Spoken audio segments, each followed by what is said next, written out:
রক্তদান শিবির, অন্যদিকে স্বাস্থ্য পরীক্ষা চলছে। কালকে দুনিয়াখালী, তারপর চুচুড়া, তারপর এখানে, যদিও এটা লোকসভার এতে নয়, এটা একদম আইএনটিইউসির ব্যানারে হচ্ছে। কি বলবেন? নজর কাড়া আমাদের রাজ্যের মাননীয় মুখ্যমন্ত্রী, আমাদের সাংসদ, মন্ত্রী, এমএলএ, জনপ্রতিনিধি, পার্টির গুরুত্বপূর্ণ নেতৃবৃন্দকে বলেছেন যে সমাজ সেবা এবং মানুষের পাশে থেকে মানবিক দৃষ্টিকোণ থেকে মানুষের কাছে মিশতে। তার কারণ মানুষই হচ্ছে আমাদের সম্পদ, মানুষই হচ্ছে আমাদের দেবতা, মানুষই হচ্ছে আমাদের আল্লাহ।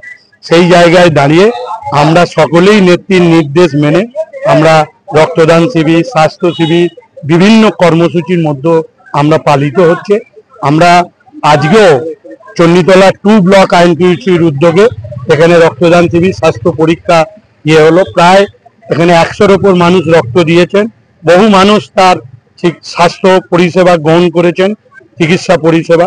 তাই স্বাভাবিক কারণেই মানুষ এখানে খুব খুশি, এটা জেনে রাখবেন। এবং এইভাবেই আমরা যাতে মানুষের সাথে মিশে চলতে পারি, সেটাই আমরা মানুষের কাছে প্রার্থনা করি। রাজ্যের প্রাক্তন শাসক দল সিপিএম এর আজকে ব্রিগেড সমাবেশ হচ্ছে, এবং ব্রিগেড সমাবেশে যে বাস বা যে সমস্ত ভেহিকেলে যাচ্ছে, সেখান থেকে এ উঠছে যে নবান্ন আমরা খুব শীঘ্রই দখল করব। ওদের স্বপ্ন দেখুক, স্বপ্ন দেখা ভালো, কিন্তু স্বপ্নকে বাস্তবে রূপায়িত করা অনেক কঠিন। 34 বছরের যে অপশাসন করেছে, তাতে আমি দায়িত্ব নিয়ে বলছি, সিপিএম নাম নিয়ে এ রাজ্যে আর কোনোদিন ক্ষমতায় আসতে পারবে না। ওদের নামের পরিবর্তন করতে। প্রাক্তন বিজেপির সাংসদ এবং একসময় আপনার সতীর্থ, যাকে বিধানসভায় দেখা গিয়েছিল, দিলীপ ঘোষ, তিনি সদ্য বিবাহিত হলেন, এবং আজকেও কিন্তু, কালকে ওনার জন্মদিন, আজকে উনি ইকো পার্কে এসছেন। ওখান থেকে বলছেন 355, 356 ধারা জারি করতে হবে। দেখুন, বিবাহ করেছে, আমরা শুভেচ্ছা জানাচ্ছি। দেরিতে হলেও আমাদের দলে ঢুকেছে, বিবাহিতদের দলে। এখন দুঃখ লাগে এইখানে, ওর হুঙ্কার আগেও দেখা গেছে।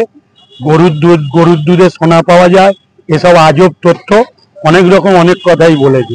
ও যদি ভাবে নতুন বিয়ে করে বউকে পাশে নিয়ে বাংলা দখল করব, তাহলে ভুল করবে। আপনারা তো জানেন যে সকলেই ওরা বলে নাকি খুব হিন্দু, আমরাও হিন্দু।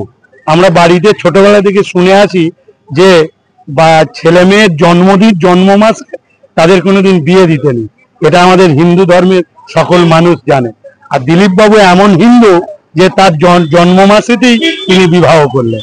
বাংলার মানুষ বুঝুক যে কারা হিন্দু আর কারা মেকি হিন্দু।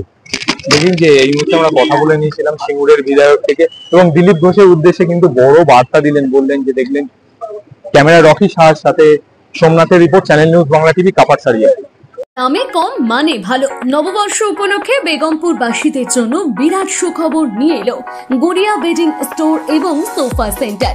এখানে পাবেন মাত্র 2000 টাকায় বিছানার গদি, 45 টাকায় তোয়ালের সাথে বেড কভার, বালিশ, রং বেরঙের পর্দা, গাড়ির সেটের কভার, তাও মাত্র এই দামে। ভাবা যায়? দেরি কেন, তাড়াতাড়ি যান। রাধে রাধে। হুগলি জেলার বেগমপুর সংলগ্ন মনিরামপুরের সর্বপ্রথম সুসজ্জিত ক্যাফেটেরিয়া। প্রিয়জন কিংবা মনের মানুষকে নিয়ে চলে আসুন, কিছুটা সময় কাটিয়ে যান। এখানে পাবেন বিভিন্ন রকম চা, স্ন্যাক্স, কফি, মকটেল, লস্যি, একেবারে ন্যায্য মূল্যে। সাথে থাকছে ফ্রি ওয়াইফাই এর সুবিধা। তাই দেরি না করে স্বাদ গ্রহণ করতে তাড়াতাড়ি আসুন। রাধে রাধে ক্যাফে, মনিরামপুর। 8509201450।